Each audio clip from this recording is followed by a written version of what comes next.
It's 8:30. Good morning. I'm Ian Crouch with Hunter News. A 9-year-old girl is recovering in the John Hunter Hospital after she was allegedly assaulted at a Raymond Terrace home.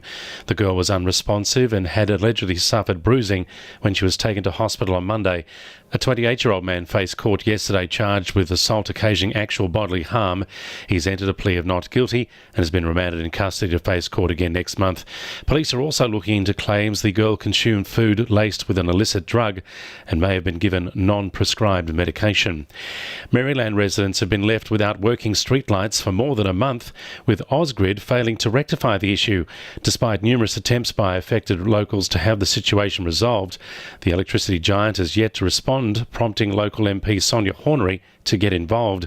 She's yet to receive advice from Ausgrid on the resolution of the outage and says the situation is simply not good enough. There are many of the residents in 5 streets and other areas of Maryland that have complained to me about their valid concerns. I respect that the residents are concerned, and I respect the fact that they've taken their time to report these issues to Ausgrid, and I'm concerned that the residents haven't been responded to by this body. Newcastle Council claims it will save more than $13 million over 25 years by moving the city's administration centre to Stewart Avenue. The saving has been identified in a business case put to Council by real estate firm CBRE, which says the savings would be made through not having to pay for maintenance costs and upgrading of the roundhouse. However, the report failed to spell out exactly how the savings would be made. Meanwhile, Council last night released a statement showing the cost to fit out the Stewart Avenue building would be $8.2 million, but this reduces to $7.86 when a reimbursement for carpet is factored in.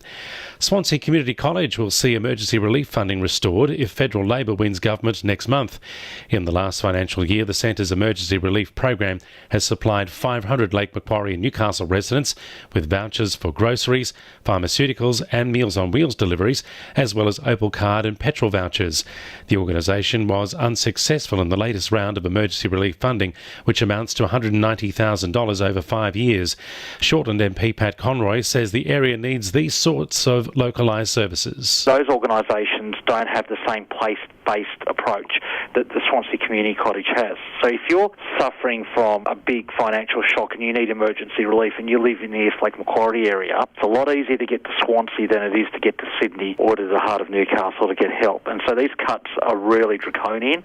Petrol prices have shot up in the Hunter in the lead up to Easter. Some outlets increased the price of E10 by up to 20 cents a litre overnight.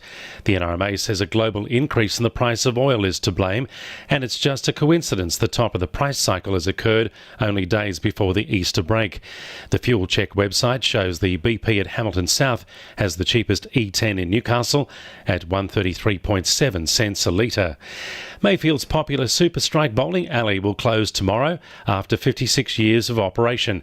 The site is set to be turned into a 5-storey building for student accommodation.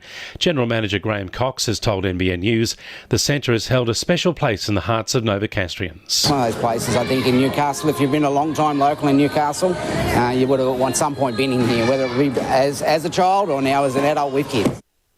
2NURFM Sport. Knights coach Nathan Brown says he needs players in key positions to gel and connect more effectively. Newcastle have managed just 1 win in 5 games, and Brown says he needs his best players to ease the burden on each other. Yeah, but as a whole, we need to get our sort of 7-6-1 sort of connecting a little bit better, and our 6-1, in particular, can help Mitchell a little bit more. What sort of really was exposed. Herman Ese will also make his return against the Titans on Saturday after Aidan Guerra's horrible leg injury, which will see him sidelined for 4 months. Hunter race swimmer Abby Harkin is looking to continue her outstanding form in the pool, with the World Championships in South Korea on the horizon. The 20-year-old turned heads last week at the Australian Championships, where she won the 100-metre breaststroke with a career best time of 1 minute and 7 seconds.